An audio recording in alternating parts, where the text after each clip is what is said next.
बुलबुल को इस जंगल में रहते कई साल हो गए थे। वो इस जंगल से अच्छे से परिचित थी। वो सारा दिन बागों में सैर करती, रंग बिरंगे फल खाती, मीठे मीठे गीत गाती। इसके पास हर खुशी थी, लेकिन वो फिर भी उदास रहती। सपना, तुम्हारे पास हर खुशी है, सारा दिन हम घूमते हैं, लेकिन तुम शाम होते ही उदास होकर क्यों बैठ जाती हो? बुलबुल, तुम जानते हो मुझे बच्चे कितने अच्छे लगते हैं। काश हमारे भी कोई बच्चे होते। मैं इनसे प्यार करती, इन्हें उड़ना सिखाती, इनसे खेलती। मेरी बहुत इच्छा है कि मैं अपने बच्चों के साथ इन फिजाओं में उड़ूं। तुम दिल थोड़ा ना करो, तुम्हारी जो इच्छा ऊपर वाला जरूर पूरी करेगा। ऐसे ही दिन और रात गुजरते गए और फिर एक दिन बुलबुल बहुत खुश थी। आज उसकी दुआएं पूरी हो गई थी और उसने 2 अंडे दिए थे। वो अपने बुलबुल का बहुत बेचैनी से इंतजार कर रही थी। जैसे ही इसका बुलबुल शाम को घर लौटता है, वो खुशी से कहती है, बुलबुल, हमारी जिंदगी मुकम्मल हो गई। मैंने 2 अंडे दिए हैं। क्या? ये तो बहुत खुशी की बात है। अब तो तुम्हारी सारी उदासियां मिट गई। हाँ, अब मुझे जिंदगी की असल खुशी मिल गई। तुम अब अपने अंडों का अच्छे से ख्याल रखना और मैं तुम्हारे लिए भोजन का बंदोबस्त कर लिया करूँगा। हाँ, और हम दोनों मिलकर अपने बच्चों की बहुत अच्छे से रक्षा करेंगे। पास में ही एक कौवा रहता था, जिसका एक बेटा भी था। उसका नाम जग्गू था। वो बहुत शरारती था, हर समय किसी न किसी शरारत में लगा रहता और उसे दूसरों को तंग करके बहुत मजा आता। आज तोते को थोड़ा तंग करता हूँ, बहुत मजा आएगा। और वो तोते की तरफ जाता है। हाँ बे बूढ़े तोते, कैसे हो? शर्म करो, तुम्हारे बाप से बड़ा हूँ मैं।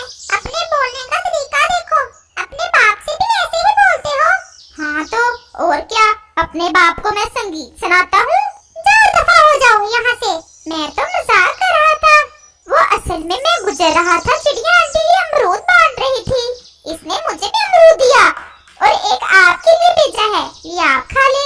और तोता उसकी ये बात सार समझकर जैसे ही अमरूद को खाता है, इसकी चोंच सख्त चीज से टकराती है। कौवे ने इस अमरूद में कैंकरियां डाली हुई थी और तोते की चोंच टूटते टूटते ही बचती है। और तोता जैसे ही कौवे की तरफ बढ़ता है, कौवा दूर हो जाता है। उल्लू बनाया, बड़ा मजा आया। उल्लू बनाया, बड़ा मजा आया। जाओ, दफा हो जाओ यहाँ से। अपने बाप को बनाओ जाकर उल्लू। और फिर ऐसे तोते को तंग करने के बाद कौवा वहाँ से चला जाता है। बुलबुल, मैं बहुत दिनों से घोंसले में ही हूँ। आज थोड़ी नदी की तरफ जाने को दिल कर रहा था मेरा। हम कुछ ही देर में लौट आएंगे। हाँ चलो, कोई बात नहीं, लेकिन हम जल्द ही वापस आ जाएंगे। और वो दोनों नदी की तरफ चले जाते हैं। वो जैसे ही जाते हैं, जग्गू कौवा वहाँ आ जाता है। वाह जी वाह, 2 अंडे बुलबुल के, और मुझे पता ही नहीं। और वो जल्दी से बुलबुल का एक अंडा तोड़कर पी लेता है और वहाँ से भाग जाता है। जैसे ही बुलबुल वापस आते हैं, अपना एक अंडा टूटा देखकर रोने लगते हैं। ये क्या हो गया? मेरा एक अंडा कौन पी गया? मैंने क्या बिगाड़ा था किसी पक्षी का जो मुझसे ऐसे किया? ये शरारत है किसी पक्षी की, मैं पता चला लूंगा। तुम अब धीरज रखो और शुक्र करो कि कम से कम एक तो छोड़ गया वो जालिम। अगर ये भी खा जाता तो हम तो जीते जी ही मर जाते। वो ऐसे बातें कर ही रहे थे कि तोते का बेटा वहाँ आ जाता है। बुलबुल अंकल, आप क्यों रो रहे हो? और बुलबुल उसे सारी बात बताते हैं। ये कहाँ पक्की बात है, अभी जग्गू कौवा करके गया है। मैं भी इसके घर ही जा रहा हूँ इसके बाप को बताने। इसने अभी अभी मेरे पापा जी से भी शरारत की है। इसके अलावा कोई ऐसा नहीं है हमारे जंगल में, वो है जिसने सबकी नाक में दम कर रखा है। आप भी मेरे साथ चलो और हम पूछते हैं उससे। और वो दोनों कौवे के घर की तरफ चले जाते हैं। कालू अंकल, तुम्हारे बेटे ने मेरे पापा को अमरूद में पत्थर डालकर खिला दिए हैं। इसे शर्म नहीं आती अपने से बड़ों से ऐसी शरारतें करते हुए? और बुलबुल भी बोलता है, और सालम ने मेरा एक अंडा भी पी लिया है।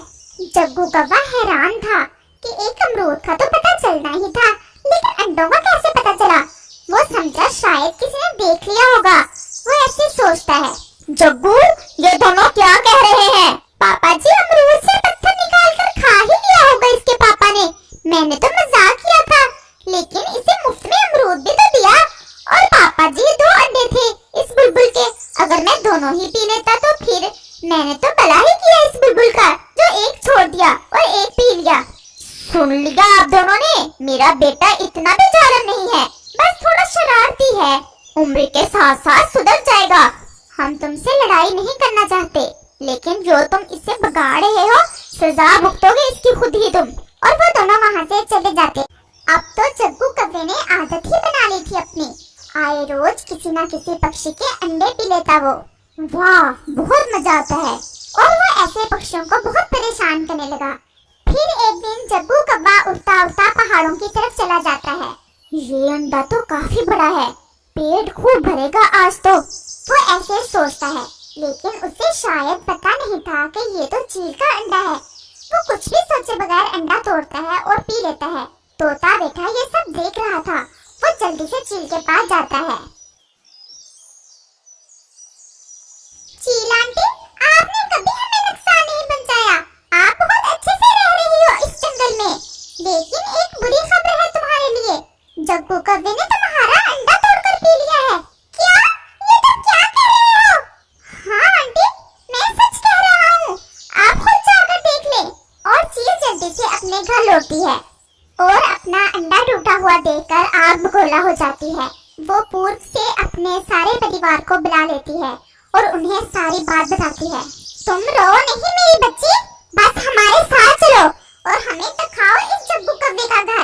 अब हम देख लेते हैं इसे। और वो चीलें जग्गू के घर की तरफ चली जाती हैं। कौन है जग्गू?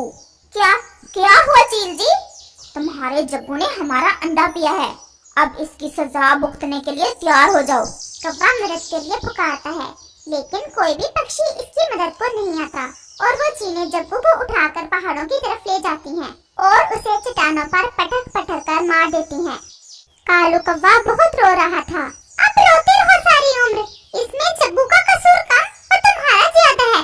अगर तुमने इसे शुरू से ही समझाया होता और इसकी अच्छे से परवरिश की होती तो आज ये दिन न देखते।